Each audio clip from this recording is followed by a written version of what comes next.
Semua orang seketika melesat masuk ke dalam gedung tua yang berukuran sedang. Lika melihat ke jendela mengamati apa yang ada di luar.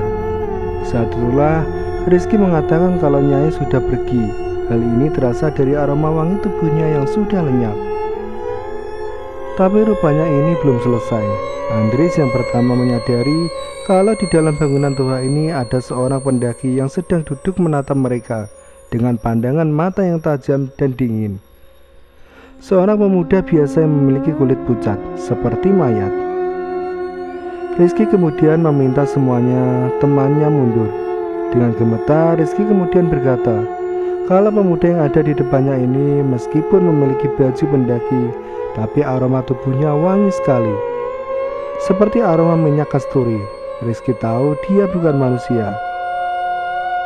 Kula kesasar, mboten sakit mudun. Oleh kula gabung kalian jenengan sekalian. Saya tersesat, nggak bisa turun. Boleh saya ikut bergabung sama kalian? Rizky melihat Lika. Bulu kuduk Rizky merinding di dekat anak laki-laki ini. Wajahnya nampak tak memiliki emosi. Saya masih manusia kok, katanya. Tapi Rizky tidak percaya. Lika dan Putri saling memandang. Kalau saya menolak pun rasa-rasanya Mas juga pasti ikut kan? Laki-laki itu tersenyum menyeringai. Nggih, saya akan tetap memaksa untuk ikut kalian. Semua orang seketika terdiam. Lika kemudian tak memperdulikan laki-laki itu. Sekarang Lika menagih janji kepada Putri.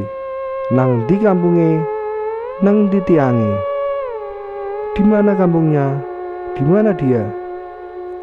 Kudu ana sing nyamben aku selik. Harus ada yang nyamben aku dulu, Lik. Andris kemudian maju.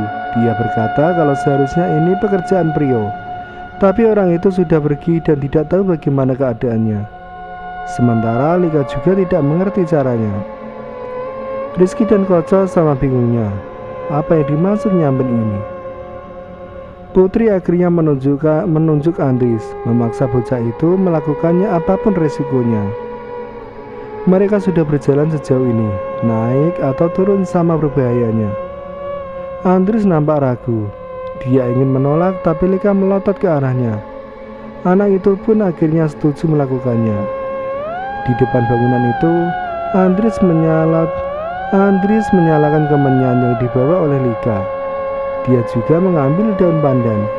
Sementara Putri melepas seluruh pakaiannya di depan semua orang. Koco pun sampai terngangah melihatnya.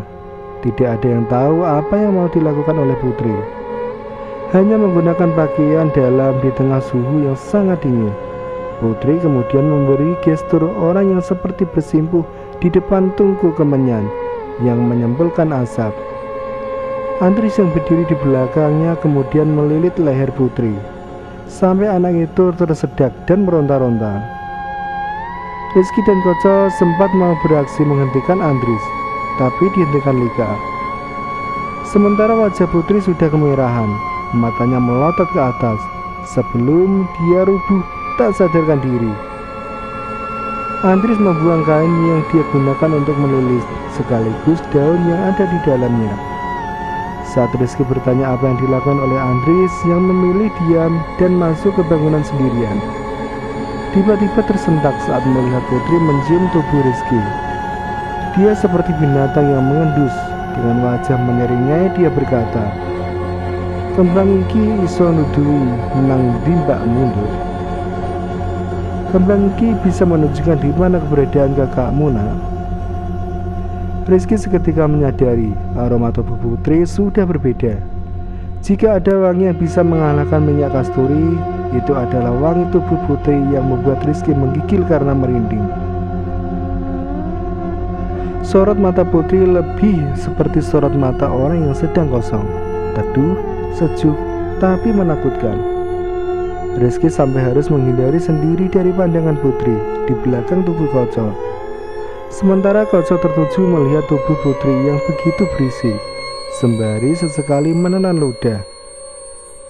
"Ndak usah takut Mas Rizky. Saya ndak ada keinginan buat makan kamu walaupun aroma badanmu manis." Rizky melihat Lika. Anak itu hanya melihat Putri dengan ekspresi yang dingin. Tak lama kemudian Koco yang baru sadar dari lamunannya menyuruh semua orang masuk ke pos bangunan.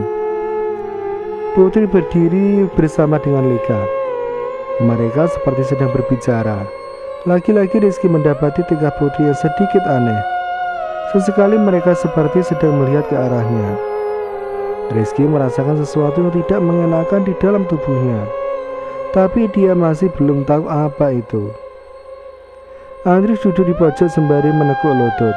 Sejak apa yang tadi dia lakukan kepada Putri, bocah itu seakan memilih menyendiri, jauh dari semua orang. Sementara Rizky masih bersama dengan Koco, duduk sambil mempelajari situasi. Kecuali Koco, matanya tidak berkedip melihat Putri. Cakui ayu ya asline, tapi kok ra waras. Mosok adem-adem ngene iki mek gawe ngono iku. Anak itu cantik loh aslinya, tapi ya kok sedikit gak waras. Masa dingin-dingin gini pakai pakaian kayak gitu? Ujar Koco kepada Rizky. Dan semua orang yang di sini, Koco memang yang paling tidak peka. Kancamu ono sing gandeli. Cawe wedok sing ayu tapi aslinya rupane remuk sampai gak kekira. Temanmu ada yang menggantikan, seorang perempuan yang sangat cantik, tapi rupa aslinya hancur sampai tidak terkira. Rizky terhenyak. Ucapan itu keluar dari pemuda asing yang ada di sampingnya. Rizky baru sadar kalau ada pemuda ini sejak tadi. Terkadang hawa keberadaannya samar. Ngapusi kowe? Cahayu koyo ngono kok diomong remuk. Ndasmu iku remuk. Bohong kamu. Anak cantik gitu kok dibilang hancur. Kepalamu itu yang remuk. Pemuda itu hanya tersenyum kepada Koco. Sinten asmane? Siapa nama Anda? Pemuda itu melihat Rizky, melambaikan tangannya meminta Rizky mendekati telinganya. Koco yang melihat itu sedikit kesal dengan tingkah laku orang yang tidak jelas asal-usulnya ini. Setelah pemuda itu selesai berbisik, Rizky nampak pucat. Koco menyenggol badan Rizky. Saat itulah bocah itu baru sadar. Koco memberikan gestur apa yang dibisiki oleh orang aneh yang ada di samping mereka ini. Ketika Rizky melihat pemuda itu lagi, satu jarinya berdiri tepat di depan mulut, seakan memberikan agar Rizky tidak mengatakannya. Lika menyengir dari hadapan Putri. Ia mendekati Andries dan lagi-lagi mereka seperti sedang membicarakan sesuatu. Putri yang sendirian kemudian menoleh melihat ke arah Rizky. Ia tersenyum menyeringai lalu dengan tenang berjalan mendekati Rizky. Koco masih tertuju pada tubuhnya. Wasem, mrene arek iki, lapo iki? Kata Koco sambil menepuk-nepuk bahu Rizky.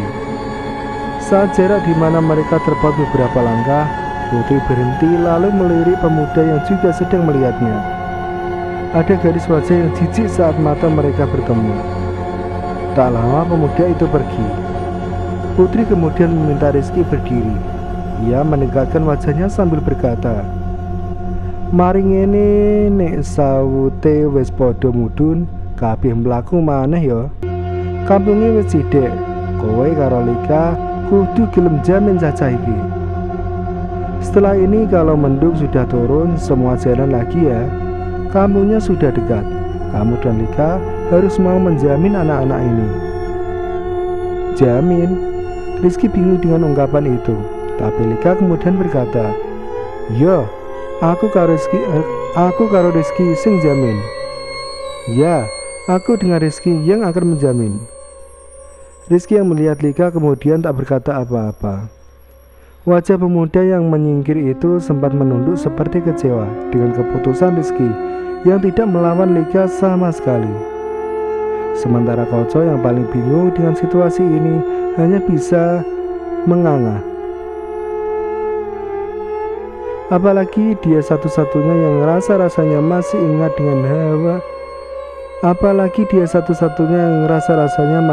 dengan kawan mereka, yaitu Priyo. "Priyo piye cah kuwi? Rong balik lho. Apa gak digoleki?" "Priyo gimana? Anak itu belum balik loh. Apa nggak dicari dulu? Lika mendekat kemudian berkata, "Priyo rapopo, engko lah ketemu maneh. Turu wae kowe. Engko tak gugah kapan lanjut mlaku." "Priyo nggak apa-apa, nanti pasti ketemu lagi. Tidur saja duluan kalian. Nanti kubangunin kalau lanjut jalan." "Lanjut?" Koco tentu saja kaget. Dia kira mau istirahat semalam di sini. Tapi rasa-rasanya Lika ingin tetap melanjutkan perjalanan, meskipun masih butuh berjam-jam lagi sampai pagi datang. "Yo lanjut, nek kowe ra gelem turu wae nang kene, tapi ijen yo." "Ya lanjut, kalau kamu nggak mau tidur saja di sini, tapi sendirian ya." Koco pun menolak. Sementara Putri pergi, ia mengenakan lagi pakaian yang tadi dia kenakan, sembari matanya terus melihat Rizky.